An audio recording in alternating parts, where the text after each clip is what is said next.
मुख्य अभियुक्तकारी को गिरफ्त अमर दाबी मुख्य अभियुक्तकारी को गिरफ्त अमर दाबी गुंडा मानक को गिरफ्त अमर दाबी कैंप ऑफिस आगे धारणा दिया जाई नथांता जो माने आहत क्षत विक्षत व्यक्ति माने एवं तांको समर्थन करी अनेक सीनियर लीडर्स एवं लीडर्स माने धारणा दबा फल आज पुलिस विभाग 4 जन को अरेस्ट करिसेंती ये यथेष्ट नुहे जो माने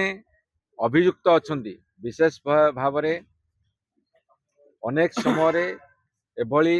बर्बरिचित कांड भियाउछंती तांको अरेस्ट करने को जेहेतु कमिशनर पुलिस डीजी द्वारा ऑथराइज होगी आमको प्रतिश्रुति देले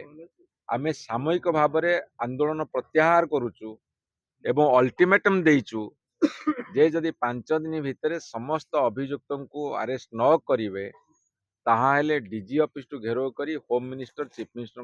बासभवन मध्य घेराव करा जिवो हजार हजार संख्यार लोक मानकु नै। बीजेडी जिंदाबाद।